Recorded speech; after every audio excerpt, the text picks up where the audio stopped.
La cruz del Gólgota, o también conocida como el Madero. En esta breve pero eficaz meditación, llegamos a la consideración de un asunto sumamente ilustrativo e importante de la historia de la redención, y se trata, como acabo de decir, de la cruz del Gólgota. Vamos a mirar especialmente a la cruz, pero en sí misma, a la cruz como el madero. Y digo yo que si hablamos de la cruz, hablamos del madero, de la cruz del Gólgota, de la cruz del monte del Calvario o del monte de la Calavera. ¿Qué mensaje nos puede dar todo esto? ¿Qué relación espiritual podemos encontrar en este mensaje? El texto que queremos leer es Primera de Pedro, capítulo 2, verso 24. En la primera carta a Pedro nos cuenta la historia de la redención y, cómo no, particularmente en este misterio, es tan importante que tenemos que notar que fue el Espíritu Santo quien llegó a guiar a Pedro para usar una palabra sinónima de la palabra cruz, sinónima en el lenguaje bíblico del Nuevo Testamento. ¿Cuál es la palabra madero? Nos dice que Cristo, nuestro Redentor, llevó nuestros pecados en su cuerpo sobre el madero. ¿Por qué se enfatiza, por qué se usa en este pasaje la palabra madero? ¿Qué quiere enseñarnos con todo esto? Creo que es para que podamos ver algo que allí se está llamando la atención. Pues el Señor no usa las palabras sin un propósito. Siempre hay un porqué. También hay un gran propósito en otro hecho tremendamente grave y solemne, en la elección de la madera en la que Cristo llegó a morir. Si Dios no hubiera prolongado un poco más la agonía en el Getsemaní a Cristo, este seguramente podría haber muerto, como muchos creen. Pero Él escogió la muerte de la cruz. Estaba predestinado el Cordero de Dios antes de la fundación del mundo, para que aunque Cristo fuese atormentado, Cristo fuese, hermanos míos, tentado por el propio diablo, y aunque sufriera la agonía más grande que él pudo experimentar en la tierra, aquel shock agonizante en el Getsemaní, no podía morir, porque si Cristo humanamente hubiese muerto en el Getsemaní, no podría haber salvado a la humanidad y no hubiese cumplido con el propósito de Dios, ni tampoco entonces sería el Cordero de Dios que estaba predestinado a morir en la cruz del Calvario. Por lo tanto, Cristo, hermanos míos, murió sí, pero no en el Getsemaní, murió en la cruz. También tengo que decirle que Él fue voluntariamente el que dio permiso a que la muerte viniera sobre Él. ¿Vale? Entonces, ¿Él escogió la muerte de la cruz? Sí. ¿Por casualidad? No. Hay una frase que se suele decir, que se dice, antes de que fuese la luz, fue la cruz. Porque la luz, hermanos míos, fue para iluminar a un mundo desordenado, para traer claridad y para que Dios pudiese prolongar la creación ordenadamente, paulatinamente, con un proceso, hermano mío, divino. Pero antes de que Dios formase los cielos y la tierra, antes de que Dios creara por el poder de su palabra la propia luz o la propia materia, el plan de la redención ya estaba predestinado antes de la fundación de este mundo, que se menciona en Génesis capítulo 1, el Cordero predestinado desde antes de la fundación del mundo. Por eso nosotros podemos ver categóricamente y literalmente que en el libro de San Juan, hermanos míos, capítulo 1 y verso 1, donde dice que en el principio era el verbo. ¿Qué verbo es ese? Ese verbo no es otra cosa que la segunda persona de la triunidad. El verbo es la palabra exhaustiva activa que sale de las entrañas del Padre. El Verbo no es otra cosa, hermano mío, que el Hijo eterno, la palabra pensante del Padre. Gloria al Señor. Ahora, esa palabra, ese Verbo que estaba con Dios desde el principio, no es otra cosa que el mismo Dios. El apóstol San Pablo dice a la carta a los Colosenses, dice en el capítulo 1 y verso 19, que en él habita corporalmente toda la plenitud de la deidad. Gloria al Señor. Así que dejamos en claro que Cristo, hermanos míos, estaba predestinado desde antes de la fundación del mundo a morir en ese madero. Así que cuando aparece la palabra madero en la primera carta a Pedro en el capítulo 2, no aparece por casualidad, es para llamar la atención del lector, es para llamar la atención de todo aquel que quiera considerar la palabra como la palabra de Dios, a la Biblia como la palabra inspirada por Dios, como dice en primera Timoteo 3:16. Todas las escrituras es inspirada por Dios. Toda, no una parte, no lo que me interesa, toda. Y si aquí habla que en la inspiración de la escritura habla y se menciona el madero, es porque quiere llamarme la atención. ¿Qué atención puedo darle yo también? Vamos a ver, el propósito de Dios al escoger este tipo de muerte, ¿vale? Es un misterio que Dios ha querido luego revelarnos, pero es el gran propósito que Dios ha escogido, que Cristo muriera en el madero.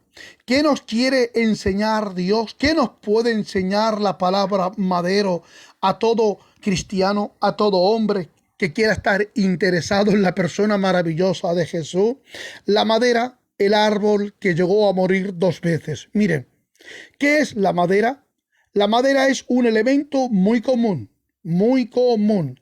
La madera fue un árbol verde, pero que llegó a morir, que fue matado. Ella, como madera, nos lleva a pensar en una relación moral. Por eso decimos que hay un mensaje en el madero, que el árbol, aquel árbol que hoy es un madero, murió más de una vez.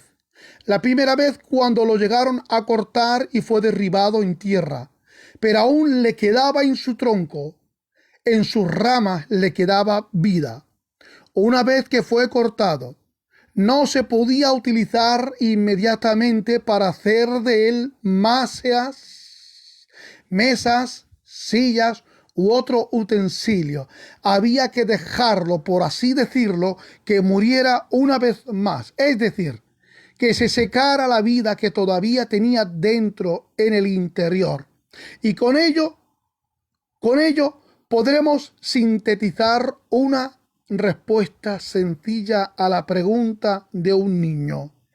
¿Qué es la madera? La madera es un árbol que murió 2 veces. Eso, mis queridos hermanos, nos hace pensar en el hombre. Hay una relación íntima entre el árbol y el hombre desde el principio de la creación. En los primeros 2 capítulos del libro del Génesis se relata que tanto los árboles como el hombre fueron creados de una misma materia física, la de la tierra. Pues los árboles los produjo Dios de la tierra, Génesis 1:11, y el cuerpo físico del hombre también tuvo el mismo origen, según Génesis capítulo 2 y verso 7. En ello vemos una relación. Por ello Dios dio de comer al hombre de todos los productos del árbol que da fruto. Hay una analogía física. Los elementos terrenos y físicos son similares. Ambos se alimentan de los frutos de la tierra. Vemos en ello una relación vital. Tienen un mismo origen y el hombre se sirve del fruto de los árboles para alimento y de los troncos para la construcción y poder, hermanos míos, hacer fuego y poder calentarse. Hacer utensilios para la necesidad del hombre. El árbol, podemos decir, es un amigo del hombre. ¿Hay una relación amistosa entre ellos? ¿Hay una relación armoniosa? Yo creo que sí.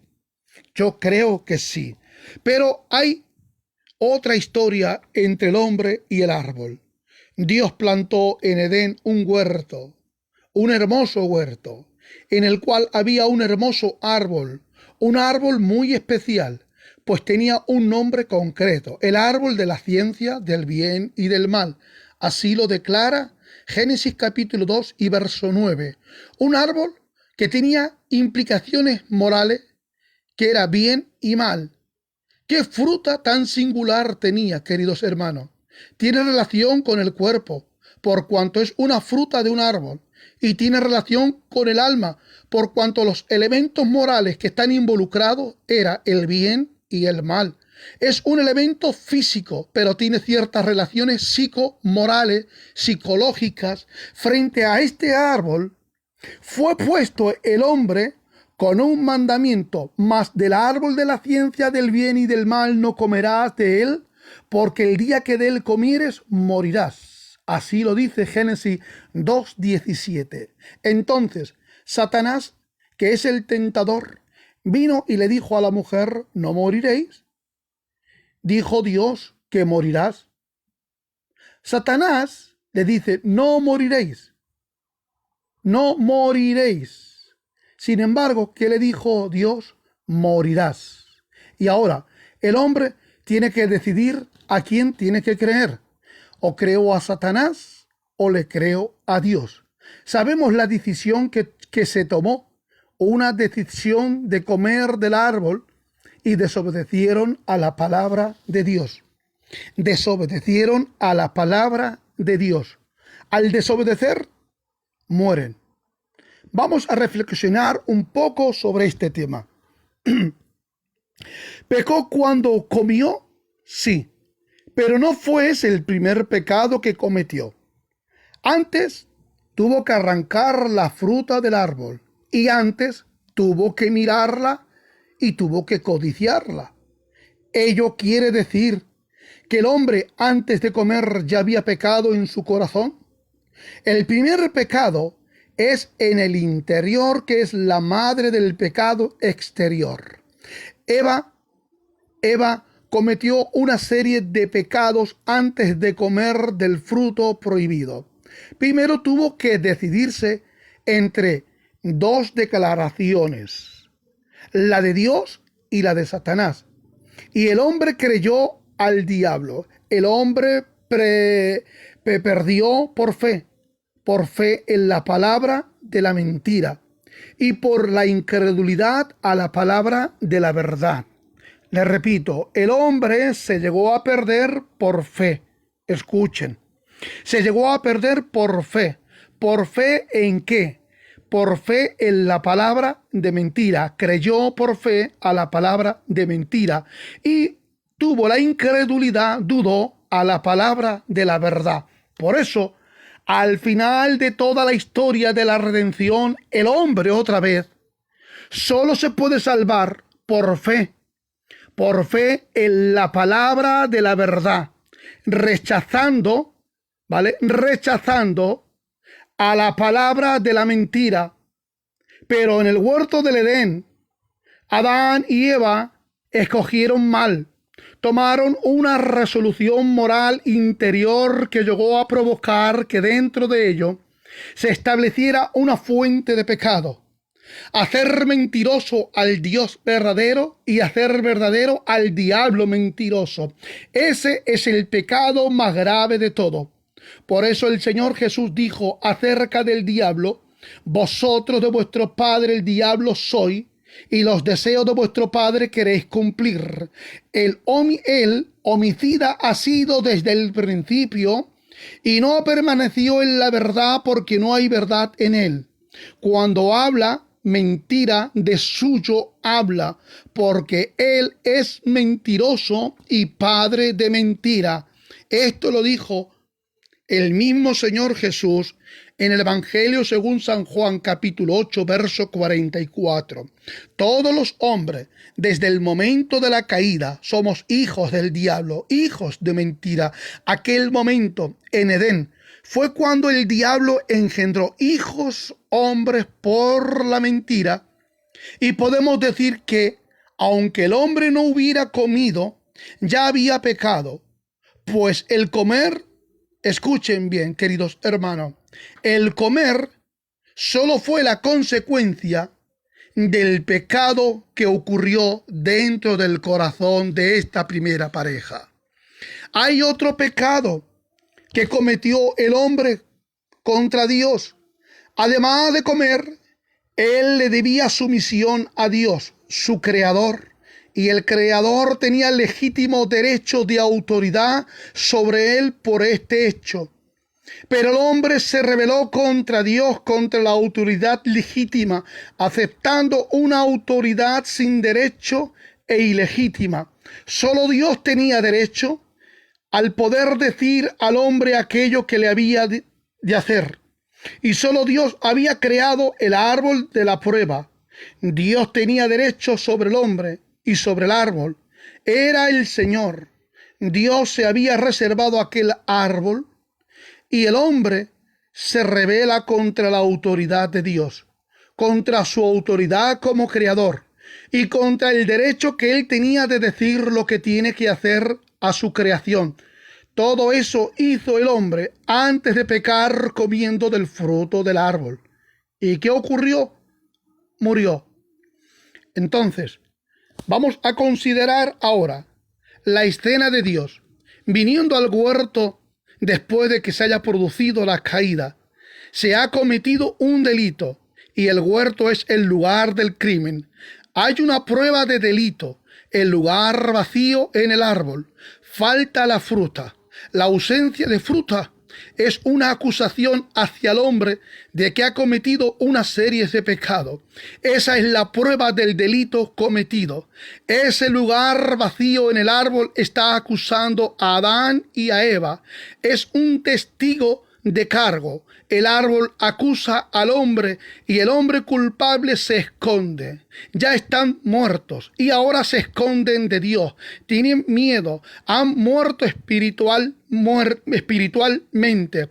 Por eso Dios los echó después de la presencia. Ese día murieron por dentro y de la presencia de Dios, quedando desde entonces con la muerte espiritual. Luego, mis queridos hermanos, después de un tiempo sufrieron la segunda muerte, que es la muerte física.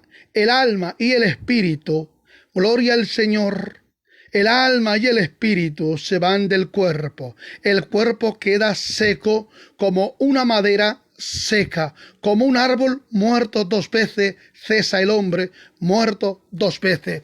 Por eso cuando el Señor le dice al hombre que el día que de él comieres ciertamente morirás, se estaba refiriendo a la muerte espiritual. Y así como aquel árbol que ha sido talado, que ha sido cortado y ha sido derribado en tierra, ha muerto, pero en su interior quedaba aún savia, quedaba vida oculta y se tiene que dejar con el tiempo para que muera, para que se seque, para hacer utilidad de ese árbol. Cuando ya no tiene vida, cuando ya no tiene recurso, es cuando se puede sacar utilidad de ese árbol tirado, seco y roído.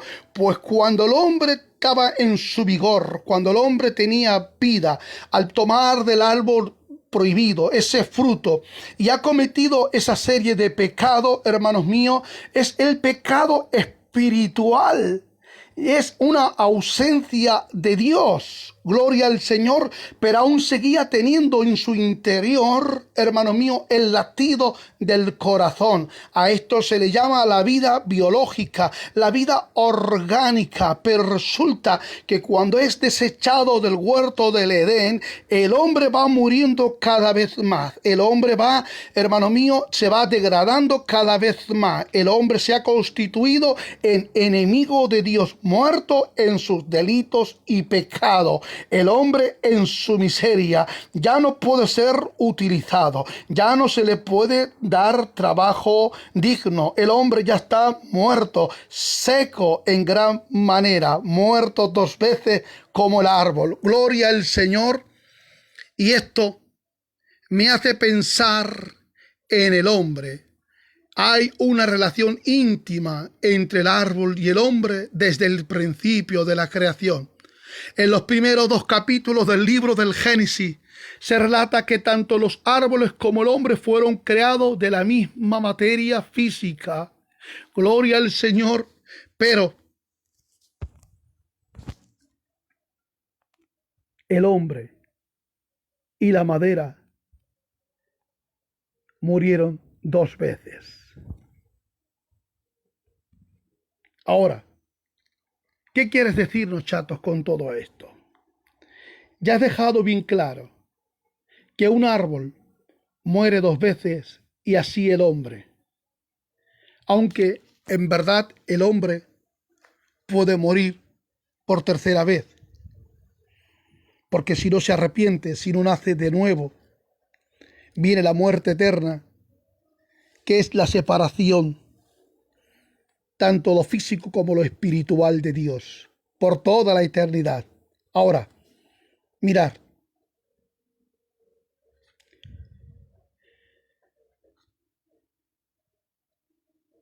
En la Escritura nos enseña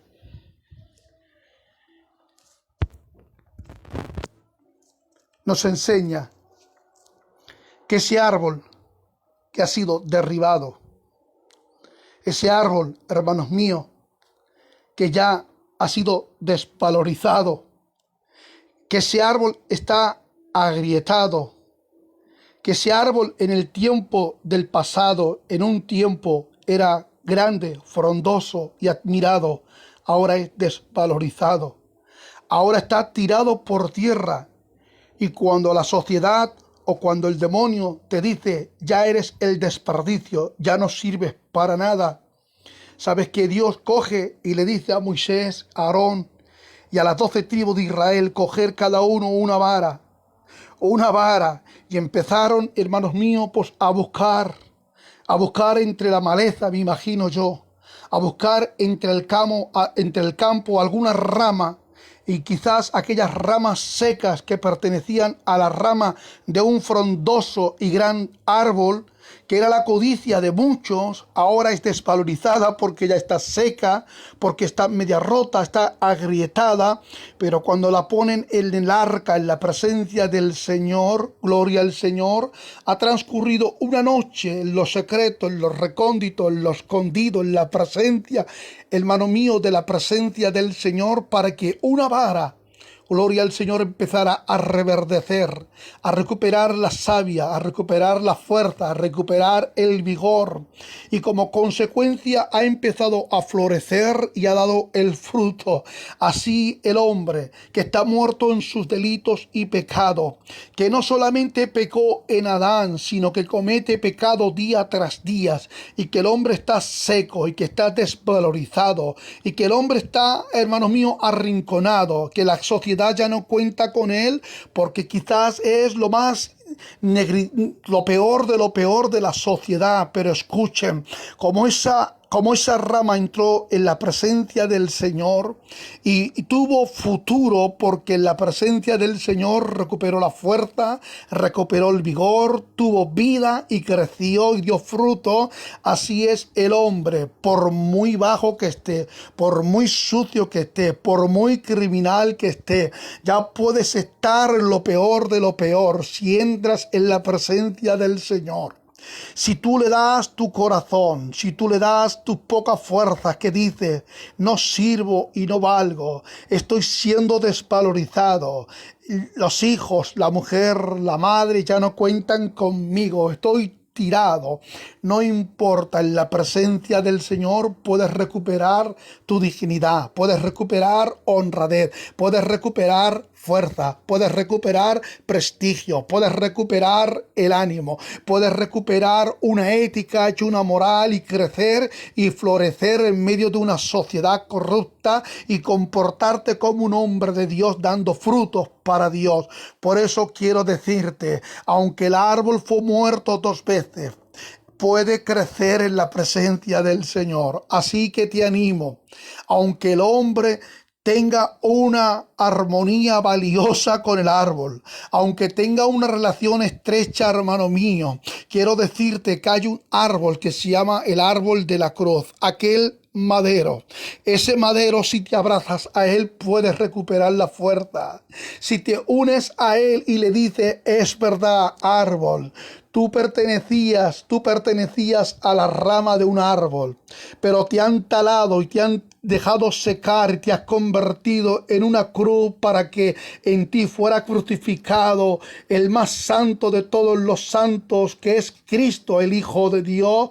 Pero así como tú has sido como el elemento de escarnio para la humanidad, así como tú eres el elemento de la burla para la sociedad, pero te has convertido en un elemento de poder y de gloria para el pueblo de Cristo. Para los cristianos, hermano mío, se ha convertido el poder de la cruz. La cruz se ha convertido enemiga del mundo. La cruz es locura para el mundo, pero para nosotros los que creemos es poder de Dios, potencia de Dios. Quiero decirte que si tú te abrazas a esa cruz que también ha sido rechazada, que ha sido ridiculizada, el cristiano también será rechazado, también será ridiculizado, también será maltratado, también será, hermano mío, tirado. Pero como vivas con la cruz, vivirás con dignidad, vivirás con poder, vivirás con fuerza, dando frutos, hermano mío, porque la alegría, porque la confianza, porque la fortaleza,